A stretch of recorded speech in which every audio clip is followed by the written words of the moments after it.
Suite de l'étude sur la cure d'âme.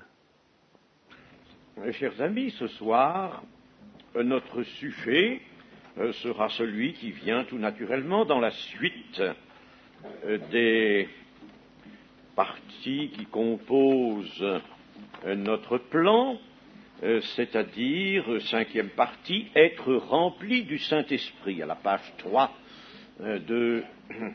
du tirage qui vous a été distribué. Être rempli du Saint-Esprit. Je n'ai pas besoin de lire le petit paragraphe qui est en regard de ce titre, car nous allons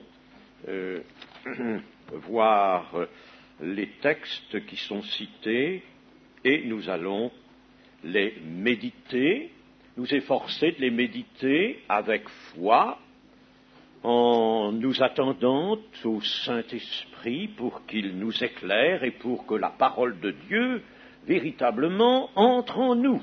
Ce n'est pas notre tête, notre intelligence humaine, nos facultés seulement qui doivent être en travail, mais c'est notre cœur, l'homme intérieur, nous allons en parler, qui doit être ouvert et qui reçoive la parole de Dieu, car elle est faite pour lui.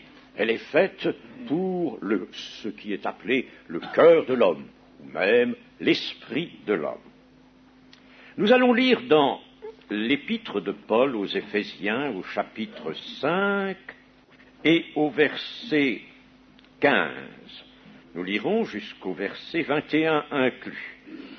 Chapitre 5, verset 15. Prenez donc garde de vous conduire avec circonspection, non comme des insensés, mais comme des sages. Rachetez le temps, car les jours sont mauvais. C'est pourquoi ne soyez pas inconsidérés, mais comprenez quelle est la volonté du Seigneur. Ne vous enivrez pas de vin, c'est de la débauche, soyez au contraire remplis de l'esprit, entretenez-vous par des psaumes, par des hymnes et par des cantiques spirituels, chantant et célébrant de tout votre cœur les louanges du Seigneur. Rendez continuellement grâce pour toutes choses à Dieu le Père, au nom de notre Seigneur Jésus-Christ, vous soumettant les uns aux autres dans la crainte de Christ. Amen. Tout d'abord, l'apôtre nous recommande de racheter le temps, car les jours sont mauvais. Il l'était déjà de son temps, des siècles ont passé, et les jours ne sont pas moins mauvais, ils le sont davantage. Racheter le temps, cela veut dire utiliser le temps que vous avez. Bien sûr, nous n'avons plus d'action sur le temps passé, mais utiliser le temps que précédemment vous avez peut-être laissé s'écouler sans savoir en tirer parti.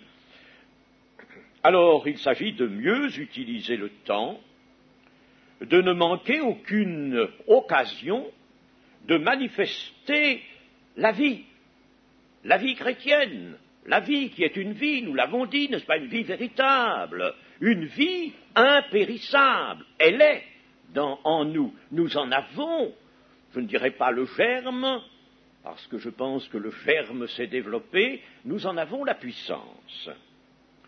Donc, manifester notre vie, cette vie nouvelle, par une bonne conduite, et nous sommes enjoints ici d'y veiller plus encore qu'auparavant. C'est cela, racheter le temps. Plus les jours sont mauvais, plus l'iniquité dont a parlé le Seigneur, et c'est un mystère, l'iniquité, ce mal qui s'introduit dans toute la société et qui prend tant de formes nouvelles même, cette iniquité grandit et se généralise, et il faut donc plus de vertu chrétienne.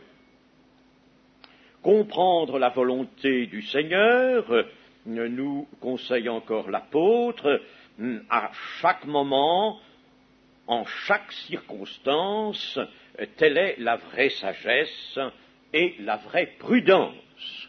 Ne pas faire par conséquent ce qui procède de la volonté de l'homme, mais il faut connaître la volonté du Seigneur vis-à-vis des choses que nous avons à faire. La volonté générale, nous pouvons la connaître par la Bible, certes, mais la volonté du Seigneur, dans les petits faits, les petites circonstances, dans le besoin qui se présente de manifester, de nous manifester devant les circonstances, alors là, il faut savoir quelle est la volonté du Seigneur. Mais nous arrivons à quelque chose qui va surtout nous occuper maintenant. L'apôtre Paul dit, c'est pourquoi ne soyez pas inconsidérés, mais comprenez quelle est la volonté du Seigneur. Ne vous enivrez pas de vin, c'est de la débauche, soyez au contraire remplis de l'esprit. Est-ce à dire que les Éphésiens avaient l'habitude de s'enivrer et étaient de grands buveurs de vin? Non pas, chers amis, non pas. Mais il y a volontairement ici un contraste entre l'ivresse et ce qu'on nomme la plénitude du Saint-Esprit. Être rempli du Saint-Esprit, c'est obtenir la plénitude du Saint-Esprit. Et Paul rapproche donc l'ivresse que donne le vin de cette précieuse plénitude qui est bien sûr spirituelle. L'ivresse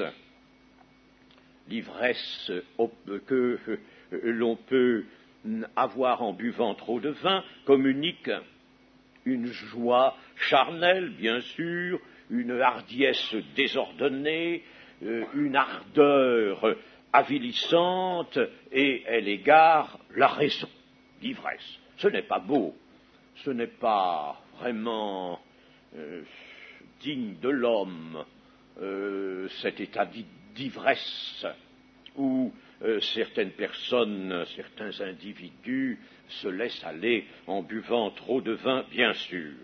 Mais il y a une autre ivresse. Et vous savez, la parole de Dieu a certaines hardiesses. Et là, il y en a une. Il y a une autre ivresse. Si nous lisons dans le psaume 36, au verset 9, nous avons ceci. Il se rassasie, on pourrait lire au verset 8, « Combien est précieuse ta bonté, ô Dieu, à l'ombre de tes ailes, les fils de l'homme cherchent un refuge.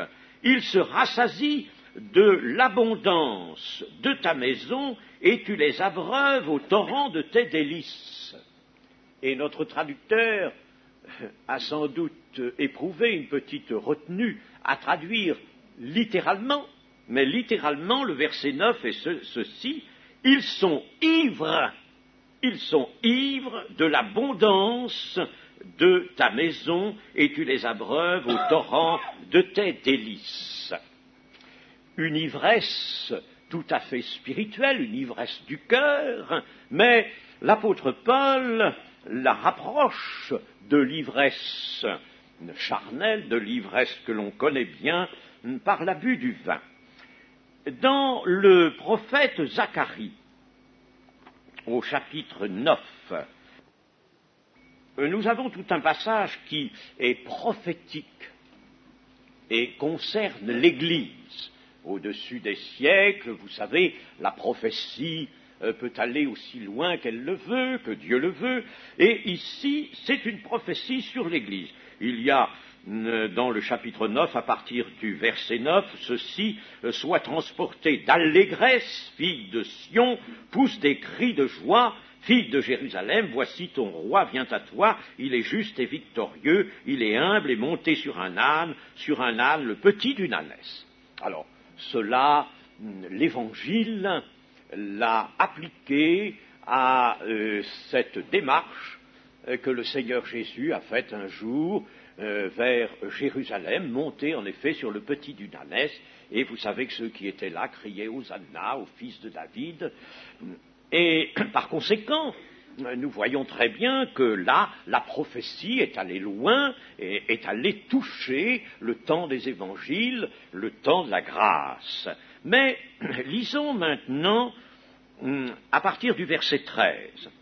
« Car je bande Juda comme un arc, je m'arme d'Éphraïm comme d'un arc, et je soulèverai tes enfants, ô Sion, contre tes enfants, ô Javan. » Javan, c'est-à-dire le peuple païen.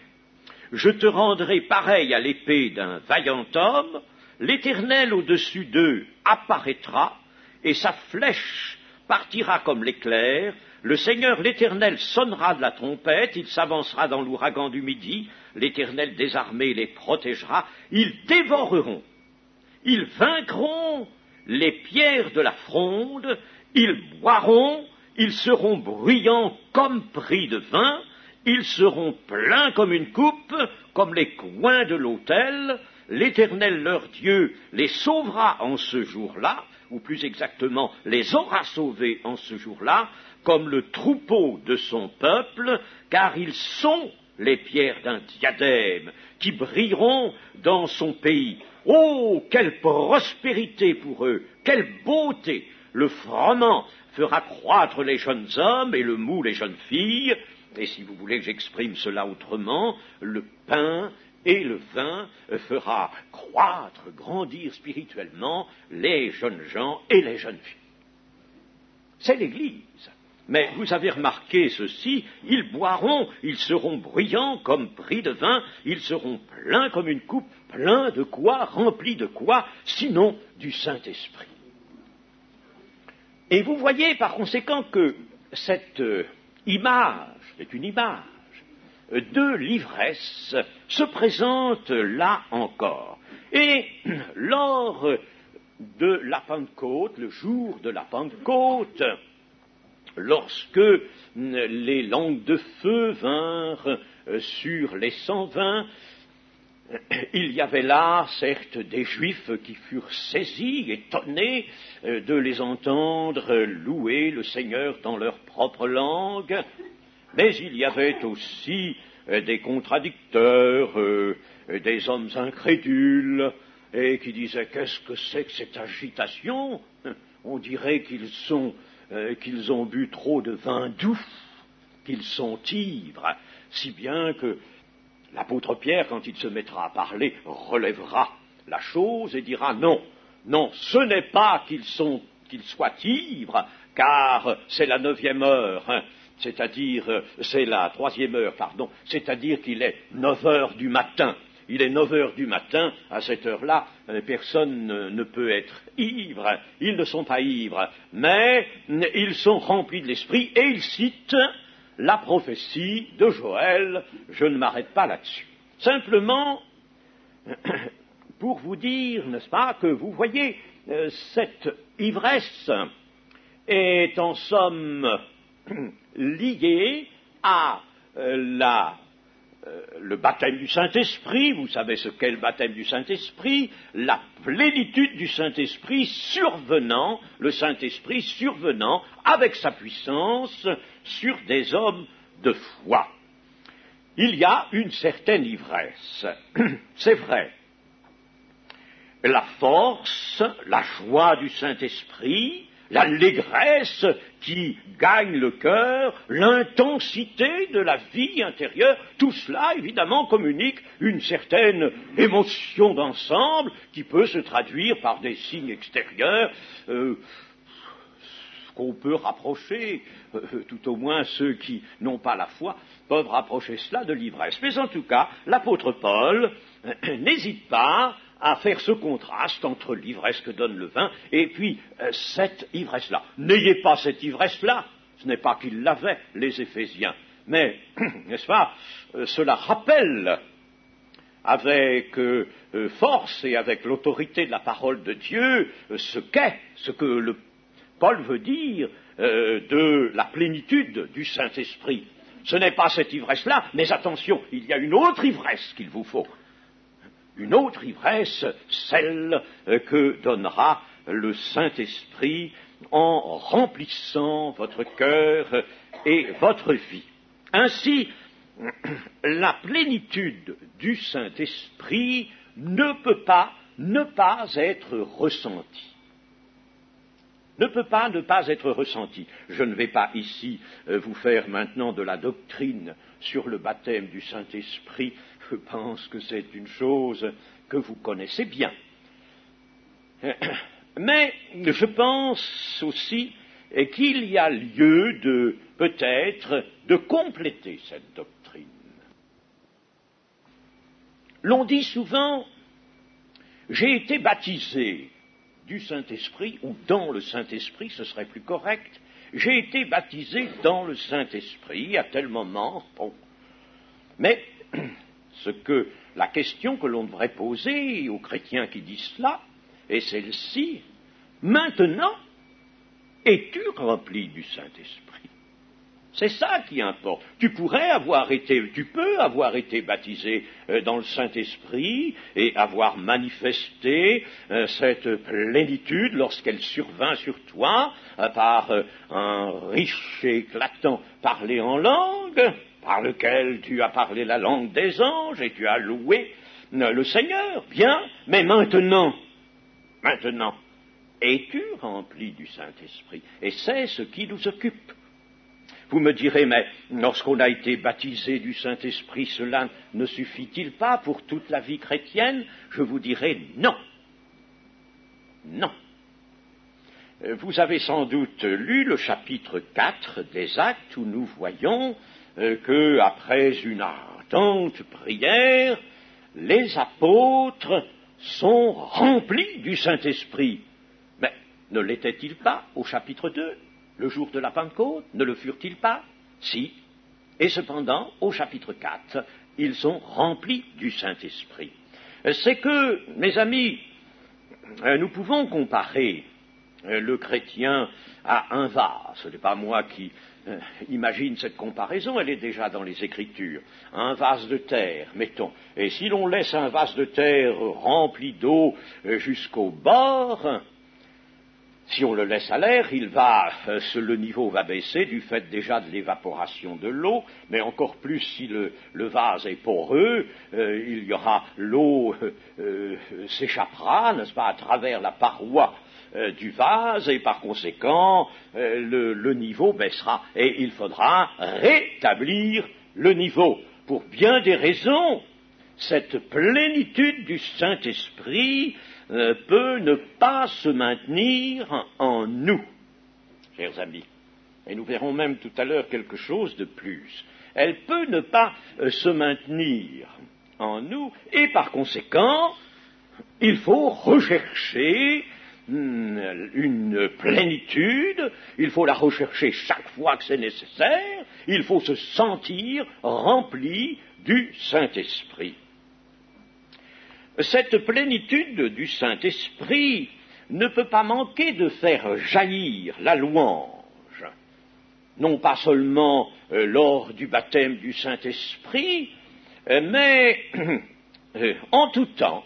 Jaillir la louange, les actions de grâce, c'est pourquoi dans notre texte, l'apôtre Paul dit « Rendez continuellement grâce pour toutes choses à Dieu le Père, célébrez de tout votre cœur les louanges du Seigneur, rendez continuellement grâce. » Parce qu'il envisage une plénitude sur laquelle on veillera et que l'on voudra maintenir.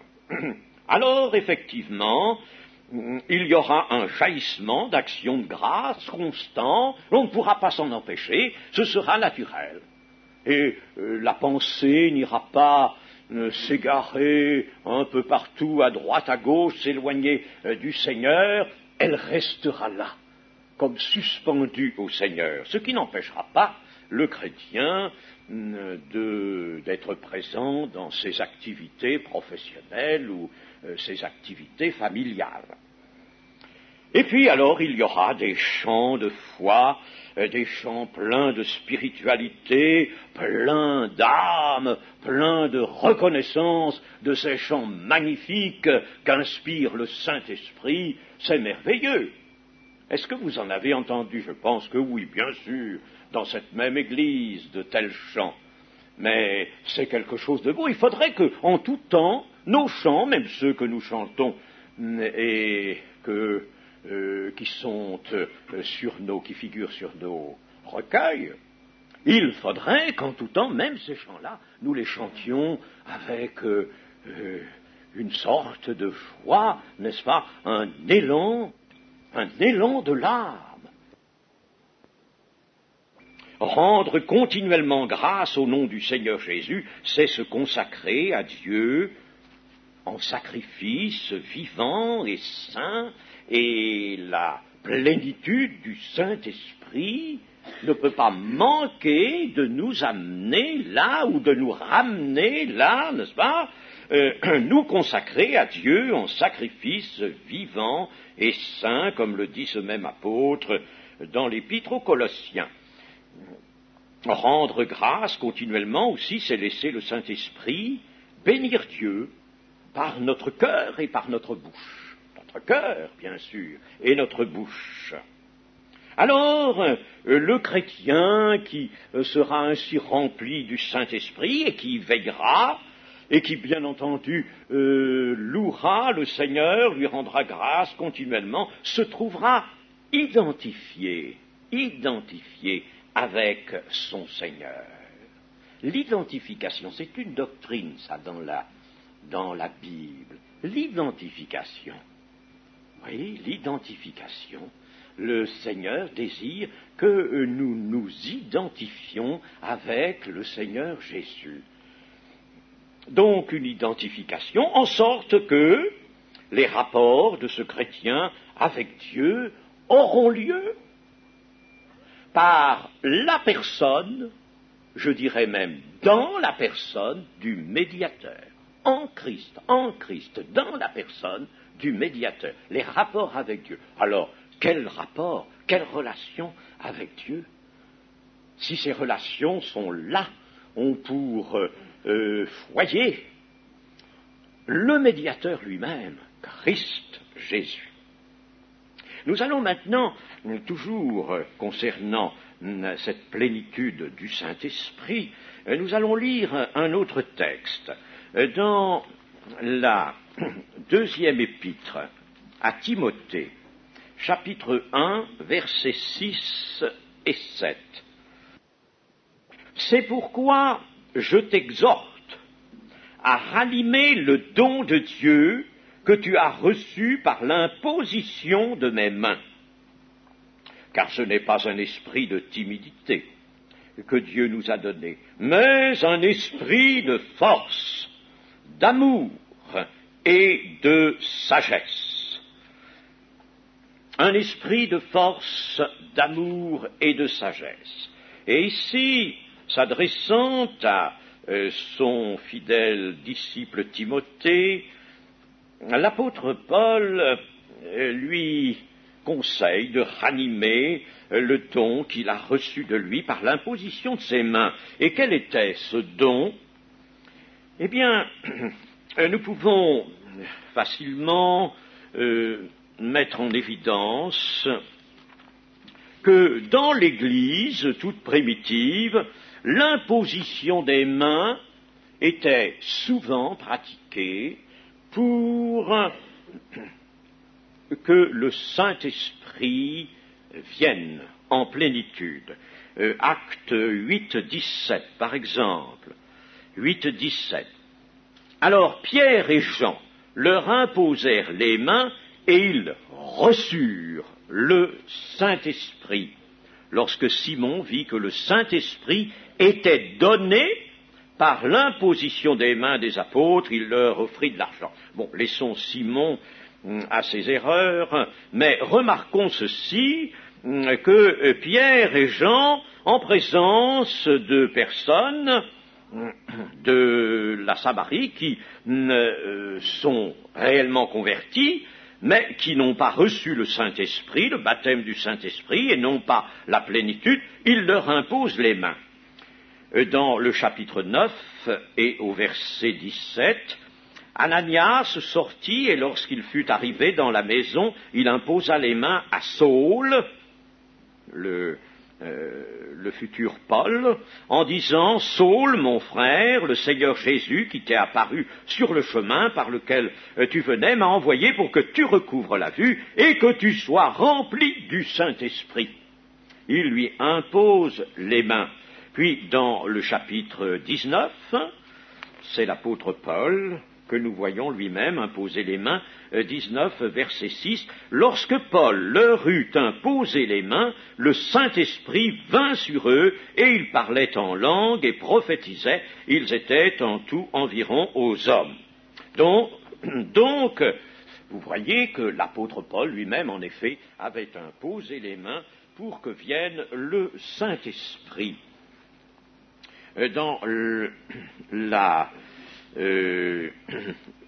D'ailleurs, la première épître de Timothée aussi, il y a une relation de cela concernant Timothée. Paul lui avait imposé les mains.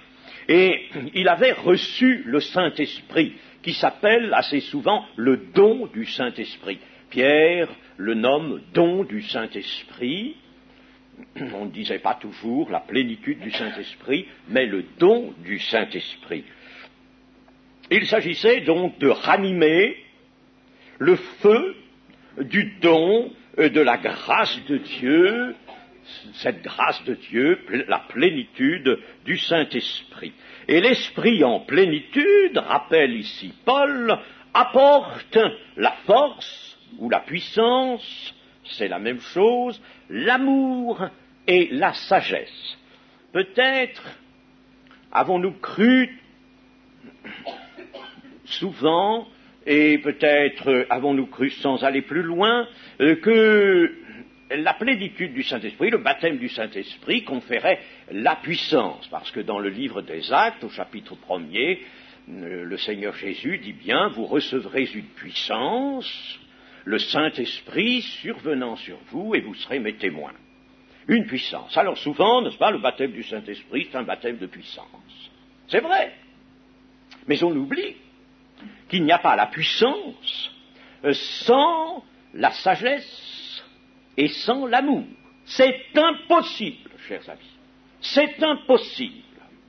Absolument impossible. Parce que la puissance, la sagesse dans le sens grec, qui veut dire surtout une connaissance bien utilisée, certes, une connaissance. Eh bien, cette puissance du Saint-Esprit, cette sagesse ou connaissance et l'amour sont tous trois inséparables, absolument inséparables. Dieu ne peut pas donner la puissance. D'ailleurs, la puissance, elle est essentiellement dans l'amour. Et il y en a beaucoup aussi dans la sagesse. C'est inséparable. Par conséquent, ici, nous reconnaissons bien, n'est-ce pas, le don du Saint-Esprit, dans ce don qu'il s'agissait pour Timothée de ranimer, un don de puissance, de sagesse et d'amour. L'amour, eh bien, vous savez que l'Esprit Saint, c'est lui qui remplit le cœur de l'amour de Dieu. L'amour de Dieu n'est pas de conception humaine, il ne peut pas sortir de l'homme, il ne vient pas des bons sentiments de l'homme. L'amour divin, qui est un amour de l'Esprit, ne peut être que donné. Et c'est l'Esprit, précisément, Romains 5,5, l'Esprit remplit le cœur de l'homme de cet amour divin. Et s'il remplit le cœur, s'il allume cet amour dans le cœur du croyant, il entretient aussi dans l'âme le feu d'un amour ardent auquel aucun sacrifice ne coûte pour le service de Dieu. Aucun sacrifice ne peut coûter. Quant à la sagesse, vous savez que la Bible en parle beaucoup de la sagesse. Elle nous dit, par exemple, que l'Éternel donne la sagesse et que la sagesse est une source de vie ou un arbre de vie. C'est une figure qui rappelle l'Éden. Un arbre de vie. Elle nous dit que la sagesse de l'homme prudent, de l'homme avisé, de l'homme qui veut ce qui lui est nécessaire et qui y pense et qui y applique sa foi, eh bien la sagesse de cet homme prudent est l'intelligence de sa voie, c'est-à-dire de tout ce qu'il va faire, de tout ce par quoi il va se manifester comme chrétien, comme enfant de Dieu. C'est la sagesse qui sera l'intelligence de sa voie. La sagesse et l'intelligence sont d'ailleurs toujours liées dans l'Écriture. Il nous est dit que Jésus croissait dans son enfance, croissait en sagesse et en stature. Et puis le Seigneur, dans l'évangile de Luc, dans son discours eschatologique, c'est-à-dire sur les temps de la fin, a promis ceci: je vous donnerai une bouche et une sagesse à laquelle tous vos adversaires ne pourront résister. Et cela, on l'a vu d'une façon très éclatante dans le cas d'Étienne, le martyr d'Étienne. Étienne a fait montre, juste avant qu'on le soumette à ce martyr, il a fait montre d'une sagesse qui déconcertait tous ses auditeurs. Et l'apôtre Paul dit dans les Romains: ô profondeur de la sagesse de Dieu. Et enfin, je cite ceci pour nous: Christ a été fait pour nous, sagesse, justice et sanctification et rédemption. Il a été fait tout cela. C'est-à-dire que toutes ces grâces merveilleuses, nous les avons en lui et nous pouvons les puiser en lui, obtenir par lui ces grâces. Et par conséquent, vous voyez, la sagesse elle-même. Et la sagesse est bien dans le don du Saint-Esprit, don en puissance du Saint-Esprit. Quant à la puissance, eh bien, elle est la force de Dieu.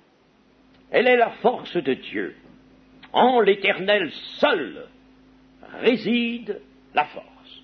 Et il faut que le Saint-Esprit vienne et remplisse notre être pour que nous ayons la force de Dieu. Sans quoi, nous n'aurons que la faiblesse de l'homme. Et une faiblesse d'autant plus navrante, une faiblesse d'autant plus paralysante que l'ennemi, lui, aura vite fait d'accentuer cette paralysie, de nous bloquer dans cette paralysie. Mais s'il y a en nous la puissance, la force de Dieu, alors l'ennemi ne pourra rien faire. Et nous disposerons de la force qui sera pour nous le moyen de servir Dieu envers et contre tout. Il nous est dit aussi, c'est Paul qui parle, sa force agit puissamment en moi. La force de Dieu agit puissamment en moi. Le prophète Michée même, vous savez que les prophètes de l'Ancien Testament, les prophètes d'Israël, avaient eux aussi reçu la puissance du Saint-Esprit. Elle n'était pas répandue sur toute chair à ce moment-là, mais certains hommes la recevaient. Et Michée dit pour sa part: je suis rempli de force de l'Esprit de l'Éternel. Eh bien, par ces quelques rappels, je voulais simplement vous remettre en mémoire ce qui nous est enseigné de la force de Dieu ou de la puissance de Dieu que le Saint-Esprit apporte à pied d'œuvre lorsqu'il nous remplit. Et nous allons maintenant encore lire un autre texte, un troisième texte, et pour cela nous revenons à l'épître aux Éphésiens. Chapitre 3, verset 14. Verset 14 à verset 21, et je vous signale tout de suite que ce passage est d'une richesse magnifique. C'est un de ces passages vraiment lourdement chargés de gloire. Je dis lourdement puisque la gloire nous est représentée comme étant pesante, ayant du poids. Lourdement chargée de gloire. C'est vraiment un de ces passages magnifiques. Nous allons le lire.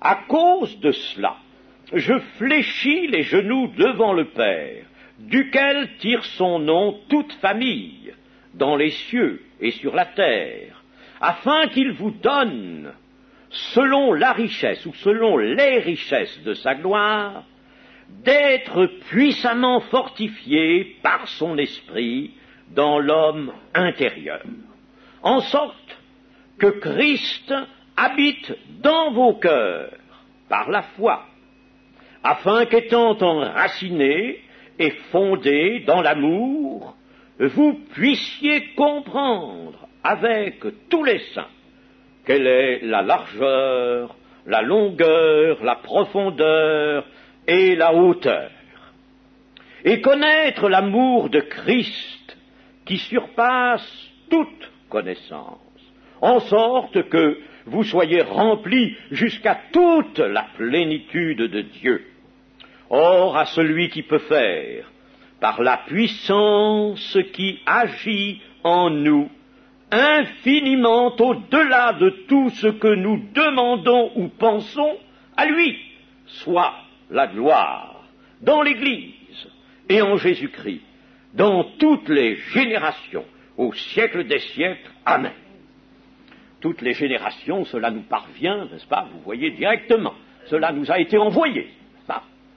Et ce passage est vraiment merveilleux. Il nous montre ce dont nous avons besoin, je dirais par-dessus tout, c'est non seulement en nos cœurs la présence du Saint-Esprit, mais c'est cette puissance, d'être puissamment fortifié par son esprit dans l'homme intérieur. Puissamment fortifié par son esprit dans l'homme intérieur. L'apôtre Paul, ici, adresse à Dieu une prière. Je fléchis les genoux devant le Père, duquel tire son nom toute famille dans les cieux et sur la terre, afin qu'il vous donne, selon la richesse de sa gloire, d'être puissamment fortifié par son esprit dans l'homme intérieur, en sorte que Christ habite dans vos cœurs par la foi, afin qu'étant enraciné et fondé dans l'amour. Enraciné et fondé dans l'amour. Ce qui veut dire que le chrétien doit avoir là un certain souci. Il ne doit pas se contenter de quelques apparitions faibles ou fugitives de l'amour divin, certains élans, de certains moments. Non. Il lui faut bien plus que cela. Paul demande que les chrétiens ne soient enracinés comme un arbre puissant l'est dans le sol. Et je pense à cet arbre du psaume 1er dont les racines vont jusqu'au courant d'eau, qui plonge ses racines dans le courant d'eau. Le courant d'eau, vous savez que cela figure l'esprit. Alors, être comme cet arbre, enraciné dans l'amour de Dieu, et que par cet amour, nous puissions alors comprendre et connaître. Comprendre et connaître. Il y a une compréhension qui est tout à fait spirituelle et qui ne peut pas résulter du travail de nos facultés, Ce sont des choses, n'est-ce pas, nous prenons cela au chapitre 2 de la première aux Corinthiens, qui ne sont pas montées, qui ne peuvent pas monter naturellement au cœur de l'homme. Ça ne peut pas venir par le truchement des facultés intellectuelles. Ces facultés intellectuelles jouent leur rôle dans le chrétien, bien sûr, mais elles sont mobilisées pour quelque chose de supérieur. Elles sont mobilisées.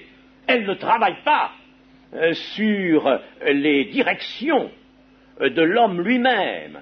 Elles sont mobilisées pas pour l'Esprit de Dieu, pour Dieu. Et par conséquent, elles rendent leur utilité, bien sûr, n'est-ce pas, mais elles ne sont pas libres de faire ce qu'elles veulent, elles sont mobilisées. Et il va y avoir une compréhension et une connaissance avec tous les saints, nous dit l'apôtre Paul, avec tous les saints, c'est-à-dire avec tous ceux qui disposent de l'intelligence spirituelle, cette intelligence que Dieu donne. Alors, il y aura une compréhension, une connaissance qui va surpasser toute connaissance, c'est-à-dire toute connaissance acquise, même celle que l'on peut acquérir par une étude sérieuse, appliquée et avec foi de la Bible. Et il faut le faire, cela, certes. Mais intérieurement, dans l'homme intérieur, va se présenter, s'il y a enracinement dans l'amour de Christ, va se présenter alors une compréhension, une connaissance qui surpasse toute connaissance, une connaissance extraordinaire. J'en ai fait l'expérience, je dis ça très, très humblement. J'en ai fait l'expérience. Je ne sais pas si je vous l'ai dit une fois, si je vous l'ai raconté, mais enfin, peu importe. C'était surtout dans un moment, un soir, où j'avais demandé au Seigneur qu'il me fasse comprendre précisément l'amour, ce qu'était l'amour, et ce en quoi son amour s'était manifesté d'une façon éclatante, particulièrement éclatante et admirable, par le don de son Fils comme victime expiatoire pour que les péchés soient effacés, ôtés, expiés, pour qu'il y ait propitiation. Et alors, je suis resté dans cette prière, j'ai dit au Seigneur, oui, j'accepte absolument tout ce qui est écrit, je l'accepte, mais j'ai l'impression de trop accepter ça extérieurement par les moyens que me fournissent mes facultés, peut-être, mais j'ai l'impression que c'est pas intérieur. J'ai l'impression que ça ne résonne pas à l'intérieur, que ça ne descend pas bien loin en moi. Je connais ce qui est écrit, je sais ce qui est écrit, je l'accepte humblement par la foi, mais il doit y avoir bien plus que cela. Et effectivement, dans ce même temps, dans cette même nuit, parce que c'était une nuit, le Seigneur, soudain, a fait venir sur moi cet esprit, cette action particulière de l'Esprit, non pas que je n'avais pas été baptisé du Saint-Esprit, mais il a fait venir, pour cette expérience-là, comme tout à nouveau, la puissance de son Esprit sur lui. Et alors j'ai entrevu l'amour de Dieu. Ah, je l'ai entrevu, je l'ai vu, et je ne peux pas vous dire, je ne peux pas vous relater maintenant comment était cet amour, ce qu'il faut en dire. C'est pas possible. Ce sont des choses ineffables que le langage humain est incapable de dire, n'est-ce pas? Mais c'est extraordinaire au point que je ne sais plus comment je parlais à Dieu, mais je lui disais, « Oh Seigneur, mais c'est inimaginable, c'est immense, c'est immense !» Cette vue que le Seigneur me donnait sur son amour. Avoir vu sur quelque chose, n'est-ce pas, qui est tellement abstrait, peut-être abstrait dans son essence, mais l'amour de Dieu ne reste pas dans l'abstraction, car il vient dans le concret de la vie, et vous savez qu'il agit. Il agit sur des âmes, il agit dans les vies humaines qui s'offrent à cet amour. Mais c'est extraordinaire. Et cette expérience-là, chers amis, il faut la faire. Il faut la faire. Car vous connaissez le chapitre 13 de 1 Corinthiens qui s'intercale là au milieu précisément des opérations, des dons spirituels, des ministères, n'est-ce pas? Il est question dans les chapitres 12 et 14 du jeu des dons, des ministères, il est question des opérations de Dieu. Oui, mais au milieu s'intercale le chapitre 13, qui est un hymne sur l'amour de Dieu, et qui nous dit s'il n'y a pas cet amour, alors laissez de côté tout ce qui peut vous être dit, tout ce qui vous a été dit du don de foi ou de toutes sortes d'autres dons, laissez ça de côté. Si vous n'avez pas l'amour, ces dons n'auront aucune valeur, aucun effet, aucune puissance, ils ne feront rien du tout. Vous serez un airain qui résonne, une cymbale qui résonne, c'est tout. Et comme dit le prophète Ésaïe, ce sera du bruit pour rien. Toute la puissance des œuvres que Dieu donne à faire à son Église, aux membres de l'Église, tient dans l'amour. Alors, allons-nous dire que la plénitude du Saint-Esprit ne s'accompagne pas de la plénitude de l'amour de Dieu, mes amis, et de la plénitude d'une sagesse aussi, car là, il y a compréhension, il y a connaissance, compréhension et connaissance.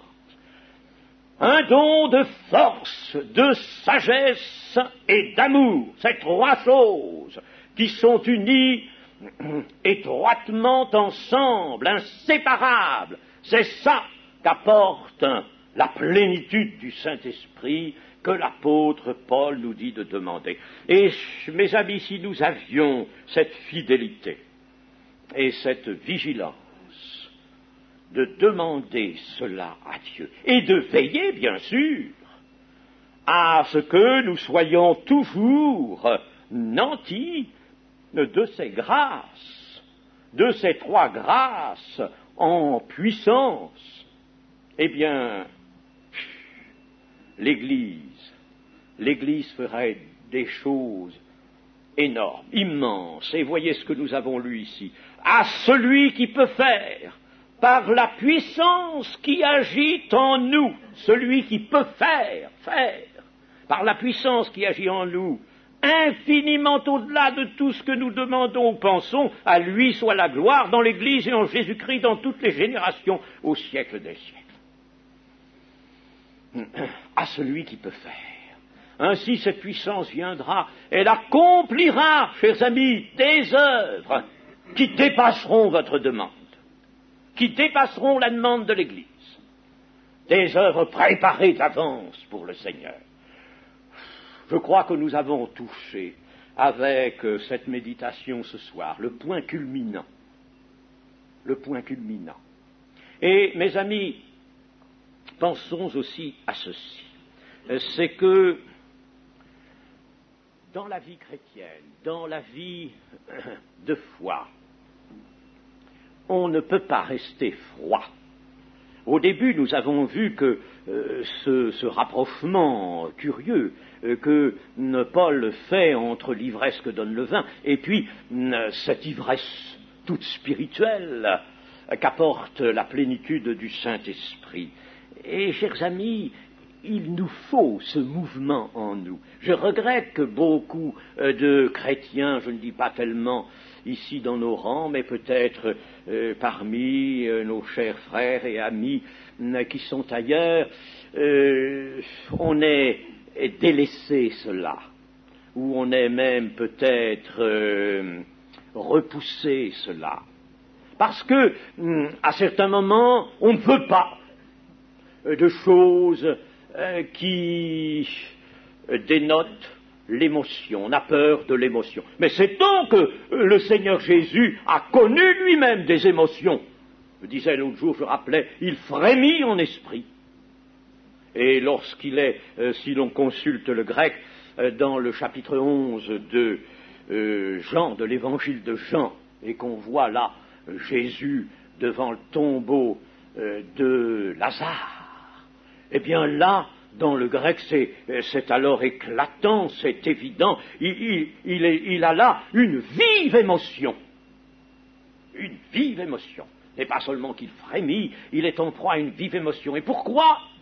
Parce que il a là le spectacle de cette mort qui a atteint l'humanité en la personne de quelqu'un dont il s'est fait un ami.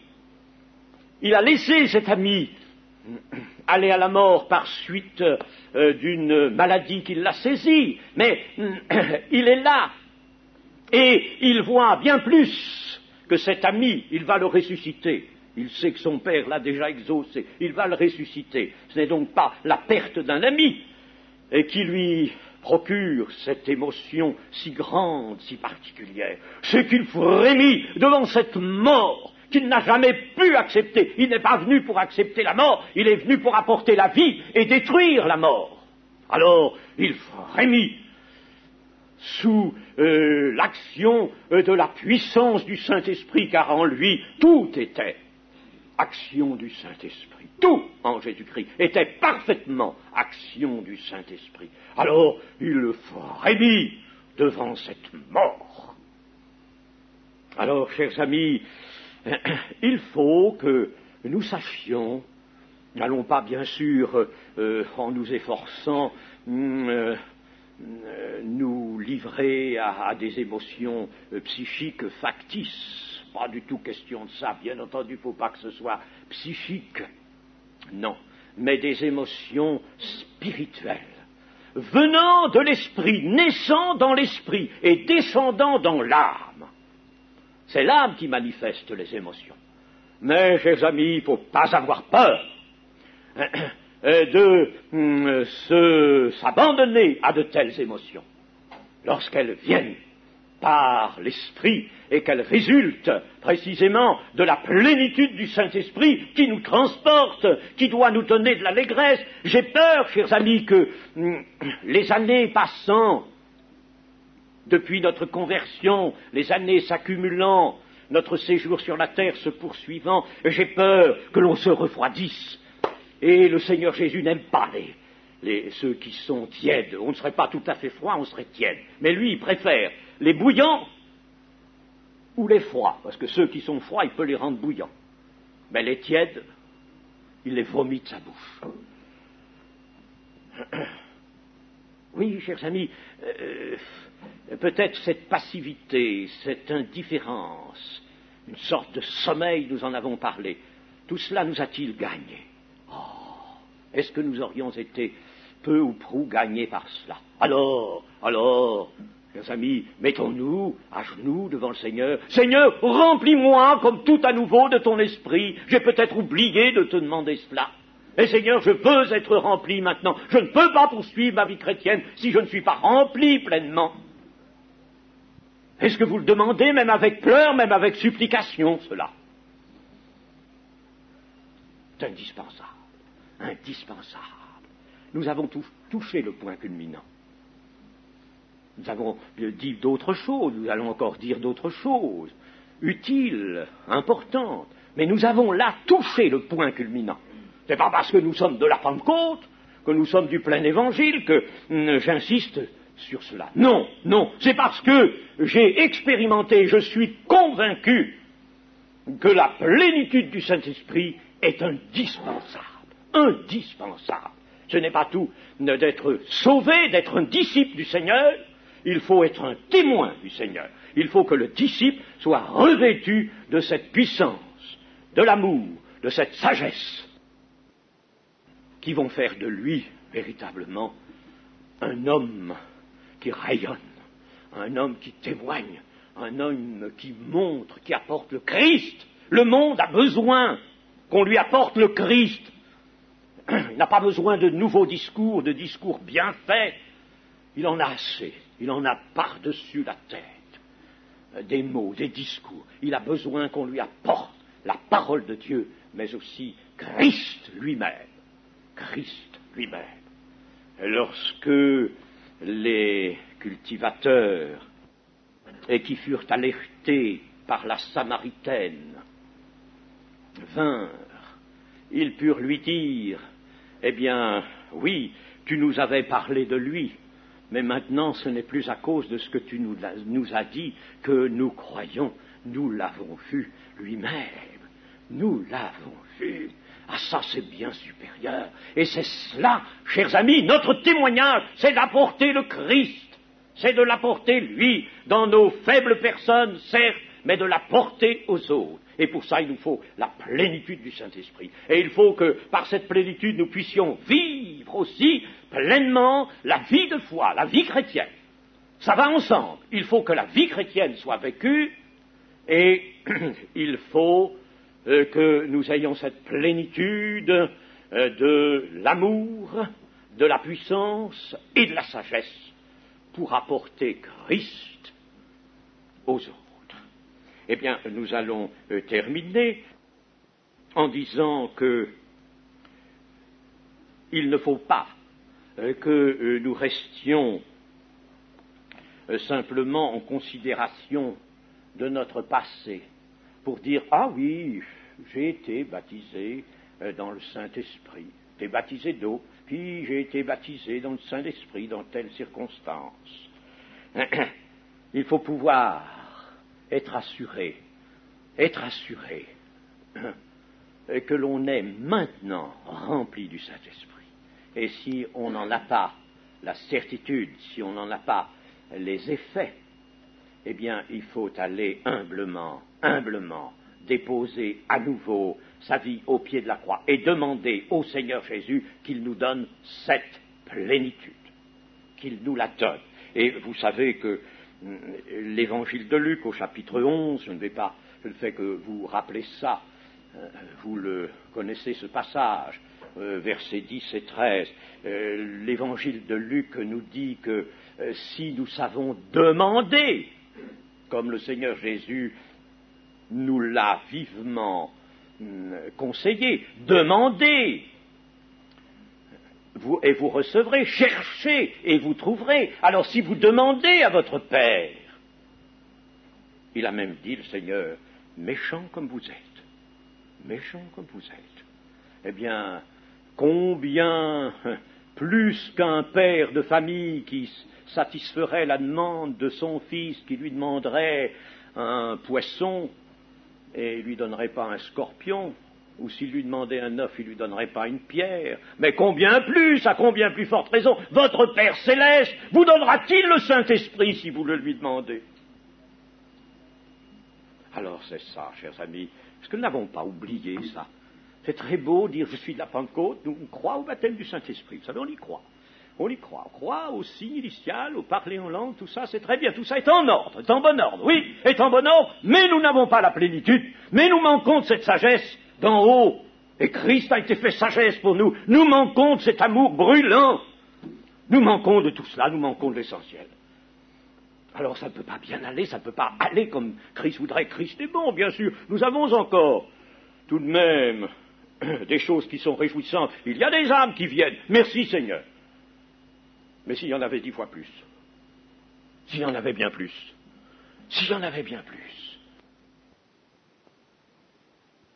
il est certain qu'avec nous, si nous sommes remplis du Saint-Esprit, le Seigneur fera, lui, les œuvres qu'il a voulu, qu'il a préparées. Il réalisera son dessein, son plan.